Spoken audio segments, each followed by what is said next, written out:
আমি আজকে শবে বরাতের উপলক্ষে হালুয়া করব, রুটি করব, চালের আটার রুটি আর গরুর মাংস রান্না করব। তো সবাই আমার সাথে থাকবেন আশা করি। চলেন চলে যাই রান্না করতে। আসসালামু আলাইকুম, আপনারা সবাই কেমন আছেন? আশা করি ভালো আছেন। আমি আলহামদুলিল্লাহ ভালো আছি। তো আমি আজকে শবে বরাতের উপলক্ষে আমি গরু মাংস রান্না করব। 2 কেজি নিয়ে আসাইছি। মাংসটা অনেক সুন্দর মাংস হয়েছে আজকে। তো আমি আজকে চালের আটার রুটি বানাবো আর গরু মাংস রান্না করব আর কি আর হালুয়া করব। আর তেমন কিছু করব না, একা মানুষ তো আর তেমন কিছু করতে পারবো না। তো সবাই আমার সাথেই থাকবেন। তো আমার গরু মাংসটা কাটা হয়ে গেছে। আমি এখন রসুন ছিলে নিচ্ছি মাংসর রান্না করার জন্য। তো রসুন, আদা আর পেঁয়াজ ছিলে আমি একসাথে ব্লেন্ড করে নিব। তো সবাই আমার সাথে থাকবেন আশা করি। আজকে শবে বরাতের রাত। সূরা ফাতিহা একবার পড়ে, সূরা কুল আহাদ সূরা ইখলাস 10 বার করে পড়লে 12 রাকাত মোট নামাজ পড়লে সমস্ত গুনাহ মাফ হয়ে যাবে। আগে যত গুনাহ করা হয়েছে সবগুলো গুনাহ মাফ হয়ে যাবে ইনশাল্লাহ। তো সবাই আমার সাথে থাকবেন। ওগুলো ছিলে নিই। তো আমার রসুন বাছা হয়ে গেছে। আমি এখন পেঁয়াজ ছিলতেছি, পেঁয়াজ দিব, তারপরে আদা ছিলে কেটে নিব।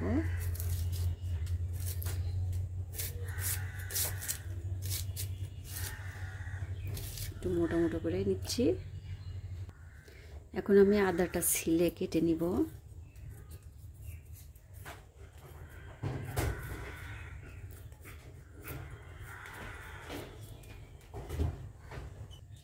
তো আমি মাংসটা আজকেও আবার খড়ির চুলায় রান্না করব।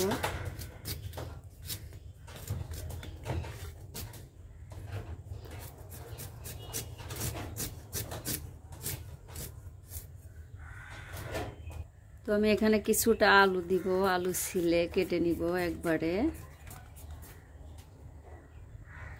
তো আমার আলুটা ছিলা হয়ে গেছে। আমি এখন একটু বড় করে কেটে নিচ্ছি, যেভাবে কাটছি।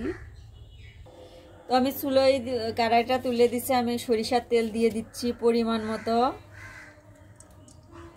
আমি আদা রসুন এর সাথে জিরা দিছি আর সাদা এলাচ দিছি 10-12। শুকনা মরিচ 2 কেটে দিলাম কিছুটা। 3টা তেজপাতা দিয়ে দিচ্ছি, এলাচ দিয়ে দিচ্ছি, দারচিনি দিয়ে দিচ্ছি, 3টা কালো এলাচ দিচ্ছি, স্বাদ মতো লবণ দিয়ে দিচ্ছি, পরিমাণ মতো হলুদ গুঁড়া দিচ্ছি, শুকনা গুঁড়া মরিচ দিয়ে দিচ্ছি। মাংসটা ঝালঝালি ভালো লাগে। ধনিয়ার গুঁড়ো দিয়ে দিচ্ছি 1 চা চামচ। এখন ভালোভাবে কষে নিব মশলাগুলো। কষে নিয়ে তারপরে মাংসগুলো দিয়ে দিব। তো মাংসটা ভালোভাবে ধুয়ে ছাঁকতে দিছিলাম।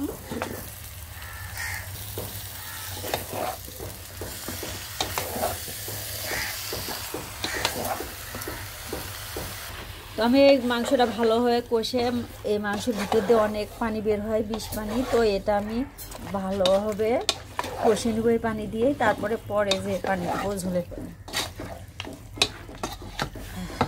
মাংসটা এখন ঢেকে দিব। তো আমি কেটে রাখা আলুগুলো দিয়ে দিচ্ছি।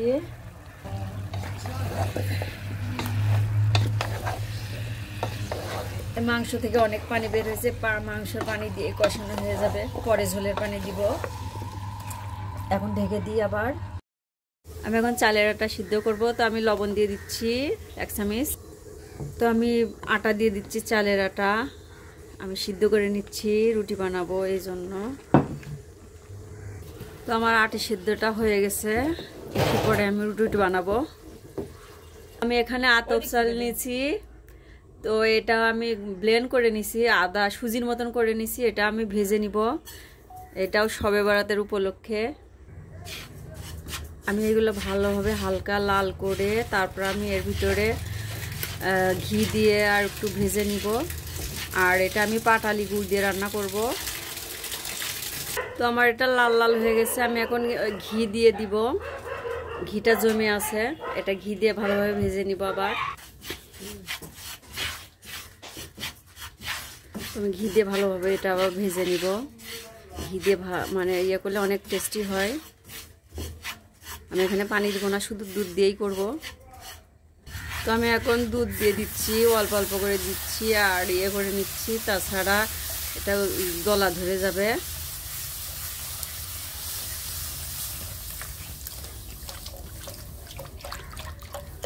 আমি এখানে 1.5 লিটার মতো দুধ দিছি, বেশি ছাড়া কম না। তো আমি এটা দিয়ে রান্না করব।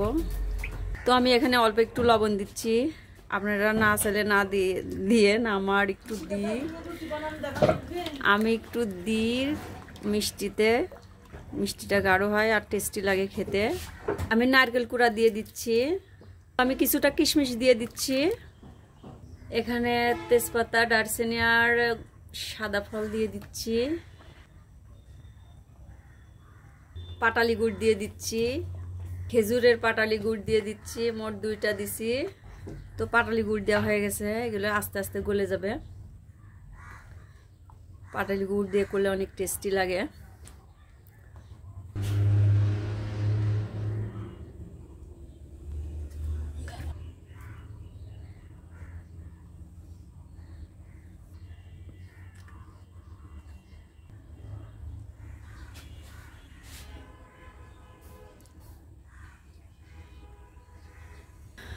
তো আমার ক্ষীরটা হয়ে গেছে, আমি এখন নামাই নিব।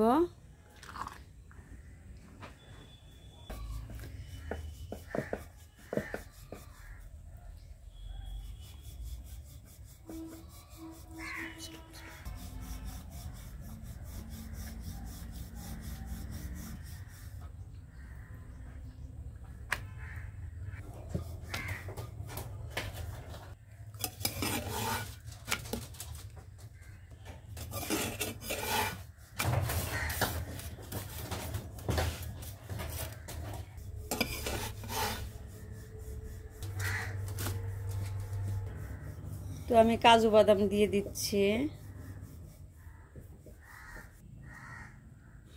তো দেখেন আমার সবে বরাতের রান্না হয়ে গেছে, রুটি, হালুয়া আর গরুর মাংস হয়ে গেছে রান্না করা।